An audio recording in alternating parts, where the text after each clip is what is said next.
Hi there, this is Dave, talking here live, broadcasting live here. I'm doing a video here intended for my channel, The Reformed Apologist, as opposed to my typical videos for my political channel. I'm going to have on my guest here, my friend Johnny Navarro, Max Reformed Church in Covina. He's already asked to join here, so you can just wait a second, Johnny. We're going to talk today about eschatology. Does it matter to people's lives? How does it affect how people live? Specifically, dispensationalism, we're noticing a trend, culture and society, the negative influence of dispensationalism. People, as you can tell, I don't particularly agree anymore with the dispensational view for various reasons. And I could have titled the video, what's all this partial preterism all about anyway? But we're going to talk about dispensationalism in particular, and Johnny had some points ready. So we're going to have him on right now.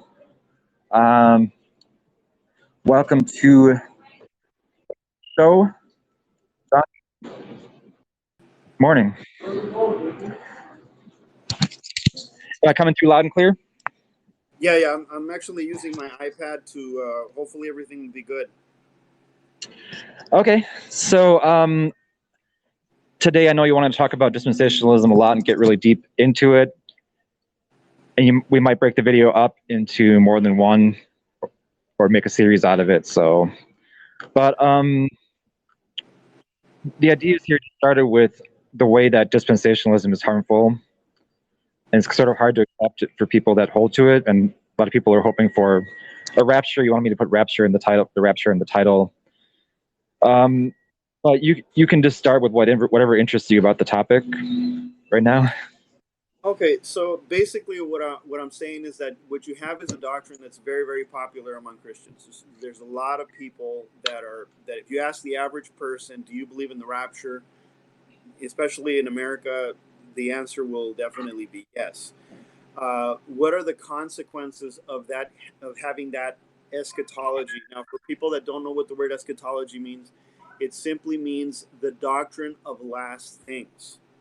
And so when you're talking about the book of Revelation, the second coming, the resurrection of the dead, great white throne judgment, all of that has to do with the doctrine of last things, or what is known as theology as eschatology.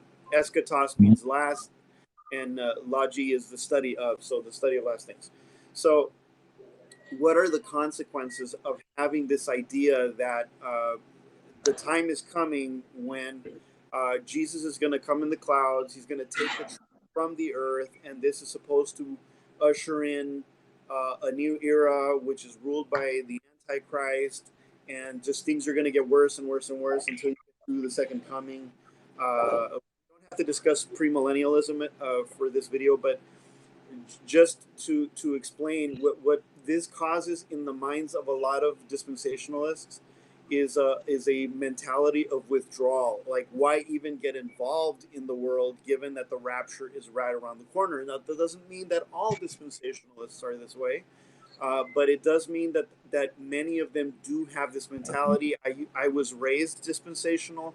I have dispensationalists in my family that believe in the pre-trib, and all of these dispensationalists, many of them have said, why even bother to get involved in the things that are going on in the world when things are about to get worse. I mean, there's if you go on YouTube, you can watch videos by the Gary DeMar, where he talks about how in the past there have been people with eschatology that said, the rapture is right around the corner, the Antichrist is here, or he's about to arrive, and as a result of that, they become get neutered, or they become discouraged from doing the work of God because they're so ready for the rapture to happen.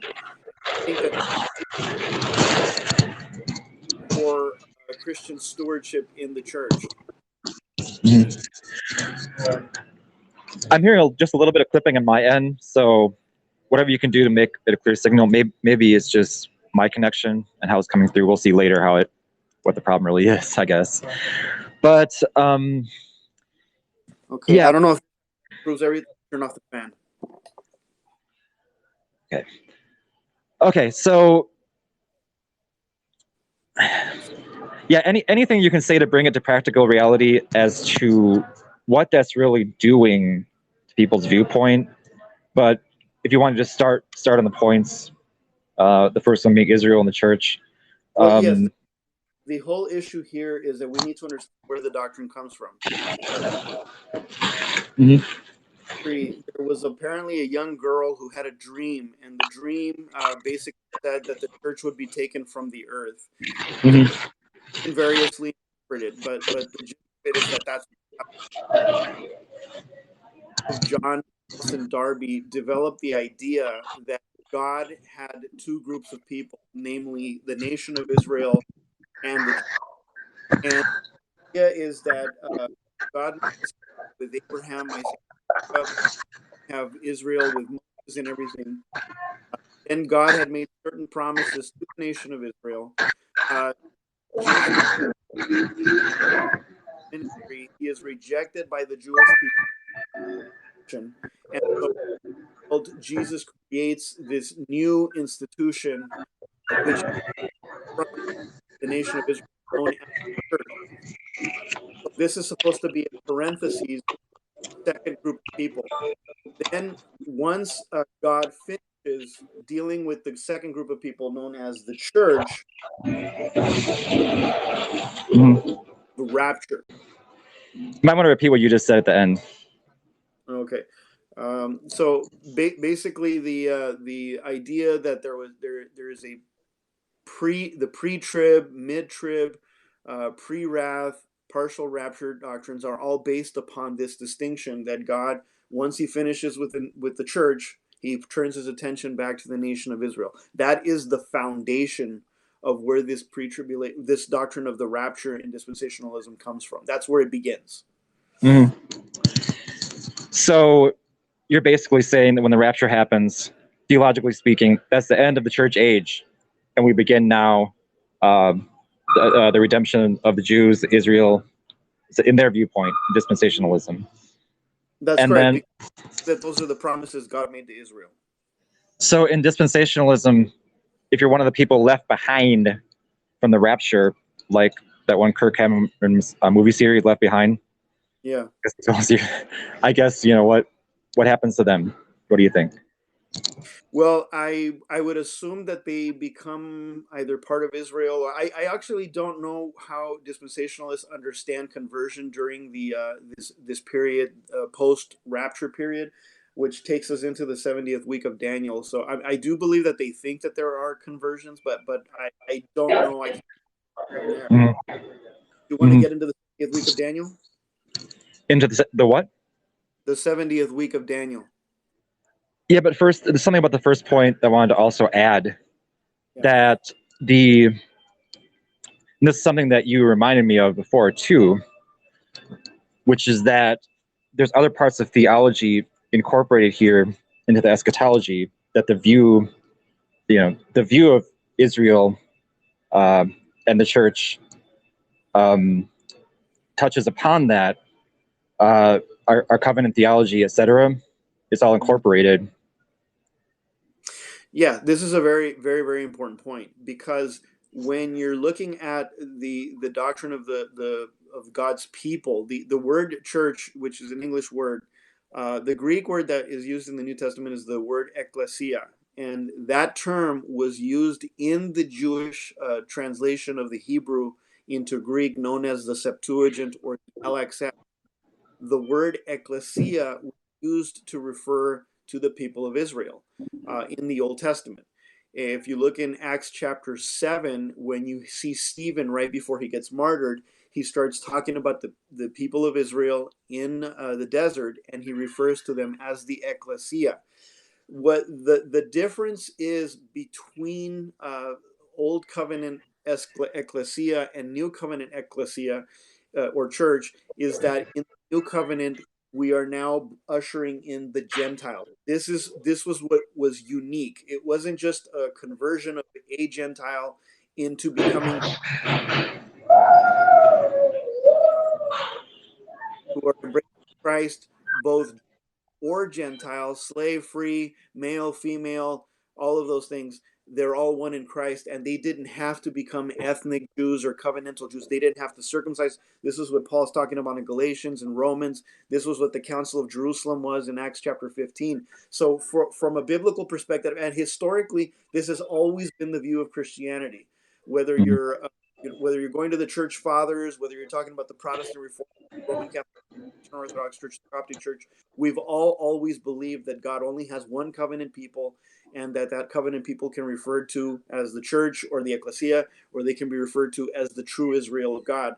And so this is foundational. But Darby developed this new concept that they were these two separate entities, and that these dispensations led. So once you get to the rapture, that's the end of the church dispensation, and now you're the week of Daniel, and it's very, very significant, because prior to Darby, no one ever had this concept. Mhm.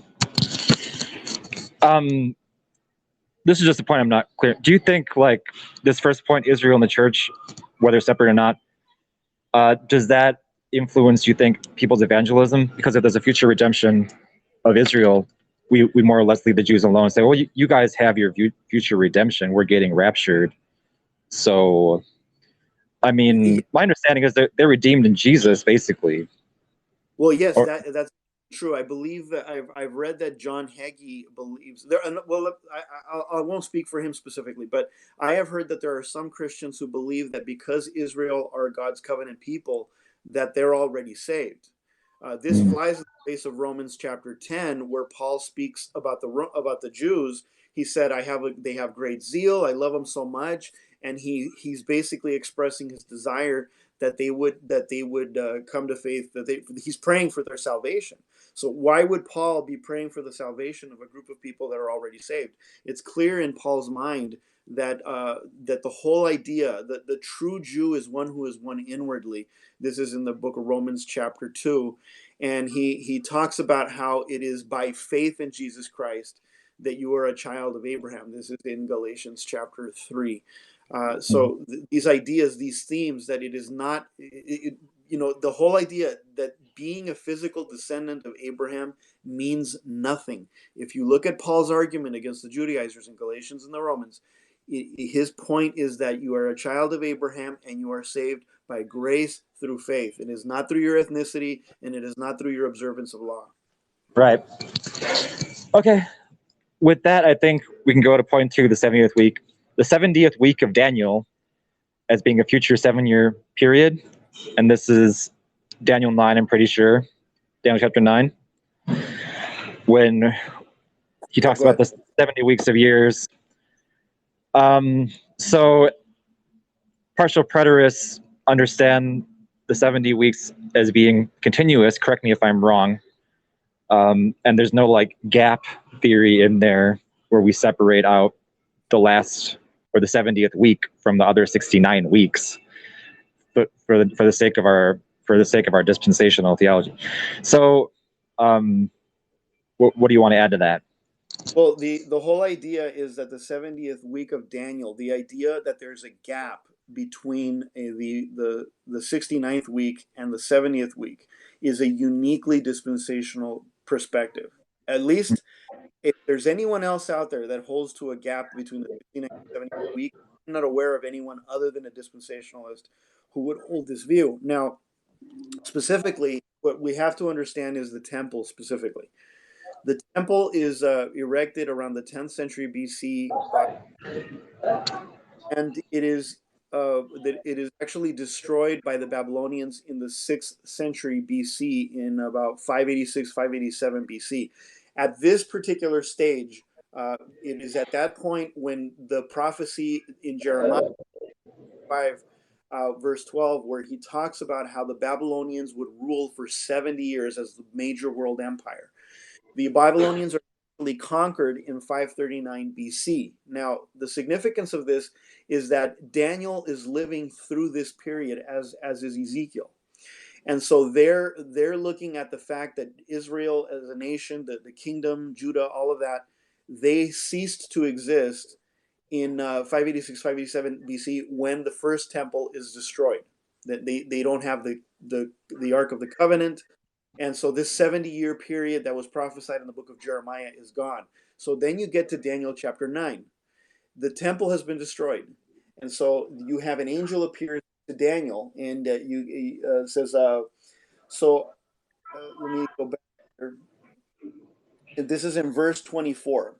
70 weeks have been determined concerning your people and your holy city to put an end to rebellion, to bring sin to completion, to atone for iniquity, to bring in perpetual righteousness, to seal up the prophetic vision, and to anoint a most holy place. So no one from the issuing of the command to restore and rebuild Jerusalem until an anointed one, a prince, arrives, there will be a 7 weeks and 62 weeks. It will again be built with plaza and stressful time. Now, after the anointed one will be cut off, nothing. As for the city and the sanctuary, the people of the coming prince will destroy them. But this end will come speedily with flood until the end of the war that has been decreed. There will be destruction. He will confirm a covenant with many for 1 week, but in the middle of that week he will bring sacrifices and offerings to a halt. On the wing of abominations will come one who destroys until the decreed end is poured out on the one who destroys. Now that's a lot of, and we're trying to go really, really quickly, so anyone who wants to listen to this, we'll have to rewind and just kind of listen to it a few times to get all of that information. But the idea is that here we have a prediction that there will be a second temple. This is what Ezekiel's looking forward to. This is what Daniel is looking forward to. So there are about 5 different interpretations of this prophecy of the 70 weeks, but this is supposed to be a contrast to the 70 years of Babylon's dominion. But the 70, and it's technically not 70 weeks. The Hebrew is 70 sevens. So this is understood as 490 years. And so when you get from the decree, which is usually dated 455 BC or 458 BC, it's usually within that area. And also it depends on which interpretation you have. But let's just go with that timetable that of our well, I'm sorry, whatever, I forget, but the 455 BC. Oh, that the marking point. That would show up. Jesus shows up around 2627 AD to begin his ministry. Okay. Now, for the dispensationalist, this represents the end of the 69th week, and then Jesus dies, and then that's when the gap begins. And so now we're waiting 2,000 years so far for the beginning of the 70th week. However, at no point anywhere that I read did it say that there is between the 60 and the second part is verse 27. In verse 27, it says, He will confirm a covenant with many for 1 week, but in the middle of the week he will bring sacrifices and offering to halt. On the wing of abominations will come one who destroys until the decreed end is poured out on the one who destroys. At this point, the dispensationalist is suggesting that the one who confirms a covenant for the final 7 is actually the Antichrist. But if you look at the passage, it never says that there is an Antichrist. There's only one person that is introduced in this text, and that is Messiah the Prince. Messiah the Prince understood. Now, if you look at this from a New Testament perspective, and this has historically been an interpretation of the church, dispensationalism, Jesus arrives on the scene and he confirms a covenant with the nation of Israel. At the halfway point of that covenant, they execute him on the cross. This is found in Acts 4:27 through 28, where it says the Jews, the Gentiles, Herod, Pontius Pilate, and the Romans, they all did God's hand and God's purpose had predestined them to do. So the idea is that this prince that confirms the covenant is Jesus. In the middle of that period, that's when he puts an end to the sacrifices. Jesus dies on the cross. The veil is rent from top to bottom, and the sacrifices are no longer accepted by God because Jesus Christ has fulfilled all of that. And so this perfectly, and in 3.5 years after Christ arrives, the Gentiles are now allowed into the church, into the kingdom of God. So this is the transition that you see from Old Covenant to New Covenant. And if you see interpretation, the historic interpretation makes sense. You have one continuous period of time known as the 77s or 490 years, and the dispensationalist has to introduce another person, namely the Antichrist. And the thing about this is that in verse 27, confirm a covenant with many for 1 week, and in the middle he will bring sacrifices and offering to an halt. For the dispensational position to work, there needs to be a third temple because the second temple was destroyed in 70 AD. So if you look at the context of Daniel, the context of Daniel is about the second temple, not about a third or future temple. Right. Can I stop you right there? Sure. There might be some confusion here because in verse 27, it says, on the wing of abominations will come one who makes desolate. That's basically, to me, sounding like the abomination of desolation mentioned elsewhere. And we know that to be historically fulfilled by someone who is not Jesus, I understand. So that doesn't mention someone who is not Jesus involved. But you're saying Jesus is the one that puts a stop to sacrifice. I get that. So, well, the whole idea though is because remember, whenever God made a judgment upon the nation of Israel, it was always through another nation. So when Babylon conquered the Israelites and did away with their first temple, did away with the monarchy, because Israel has never had a king since that time. And so ever since that happened, it was understood that it was God that did it.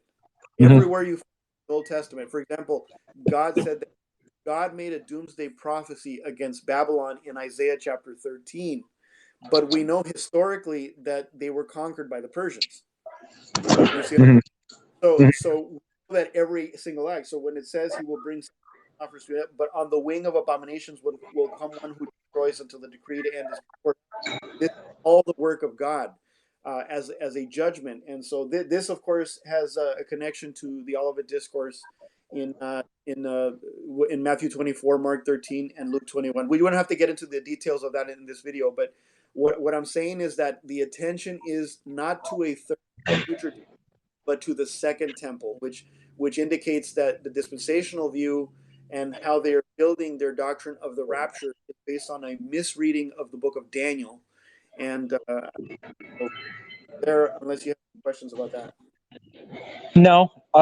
Would you say you wanted to move on, or from the 70 weeks? Yes. Well, I mean, the 70-week period. I wanted to establish that there's no gap. Right. So, the point 3 was basically that we already covered the rebuilding of the. Okay, so the idea is that they believe. So we already covered point number 3, namely that they are assuming that the 70th week of Daniel, dispensationalists do represent the rebuilding of the temple, which would be a third or future temple, and this represents a period where you have the 70th week of Daniel. So we've already covered that. So let's go to point number 4. So the idea here, though, is going back to point 1, is that once God finishes his work with the church, Jesus comes in the clouds. This is in 1 Thessalonians chapter 4. And it says, let me read that passage really quickly. So 1 Thessalonians chapter 4. The rapture, basically, that's what they call it in dispensationalism. Yes. So for the Lord himself will come down from heaven with a shout of command, the voice of the archangel, and with the trumpet of God, and the dead in Christ will rise first. Then we who are alive, who are left, will suddenly be caught up together with them in the clouds to meet the Lord in the air, and so we will always be with the Lord. And then he goes on, therefore encourage one another with these words. Now, the idea, however, this is supposed to be the rapture passage. This is supposed to be the one. Now, all Christians have historically understood 1 Thessalonians 4 as a reference to the second coming. Now, if you're a dispensationalist, you would see this as either the first stage of the second coming or a separate event. But there's nothing in this text that indicates that this is a separate event from the second coming or the first stage of the second coming or anything like that. If you look at 1 Thessalonians 4, and we don't have time to go through the chapter, but I would invite anyone, read 1 Thessalonians chapter 3, chapter 4, or chapter 5, and that at no point do we hear the mention of the 70 Daniel. At no point do we hear a mention about a third temple. At no point do we hear a mention about the church, the nation of Israel.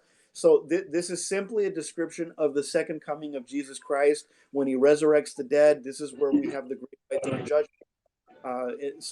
It's very clear talking about. It's not talking about any of those other ideas that are being brought in thanks to dispensationalism. Mm-hmm. Yeah. Okay. So perhaps you can clarify quickly with me. We can clarify this together. That the belief in the rapture, or this time when Jesus comes and takes the saints up into the air, so to speak, that as partial preterists, or a partial preterist would believe in the event, but they might not call it the rapture per se, because that has the historical baggage of dispensationalism, basically. Well, yes, there are many Christians who are comfortable using the word rapture, and obviously, I personally, I am a partial preterist. I don't think we have time to unpack the specifics of how I understand that, because we'd have to get into the Olivet Discourse. However, at my church, my elders are not partial preterists. I think they lean towards more of an idealist perspective. My deacon, Eric Ramirez, he is a partial preterist, as am I. We're all amillennial. But the issue has to do with do you believe, in other words, if you believe that the second coming and the snatching away, or the harpazo of all of the saints is going into the clouds, is the rapture, if you want to use the term rapture for that, that's fine. I mean, I'd rather use the biblical term, which is to be caught up, because the term rapture, as I said, is a term that is associated with the idea of ending the church age.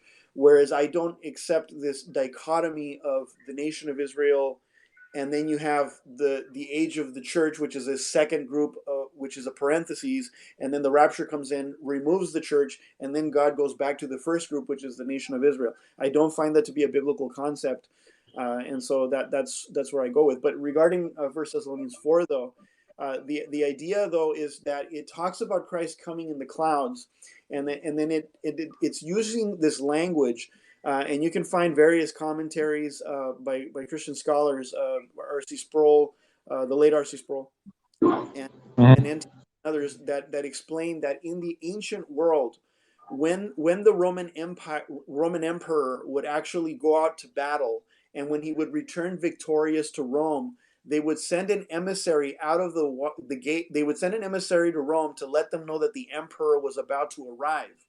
And so then the people would open the doors, and they would all come out. They would all come out with the emperor so that they could return with him in part of the celebration.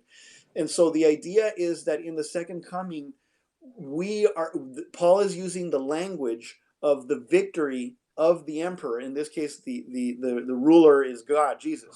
And so we are actually caught up with him in the clouds in glory. That the clouds usually refers to the Shekinah glory of God. So we're caught up with him in the Shekinah glory of God, and then actually back to earth with him. And this is understood as the second coming of Christ. Whether you're pre-mill or amill or post-mill, this is how typically this is understood. Not about God taking one group of people and leaving. Right. Why don't we break the video up right now?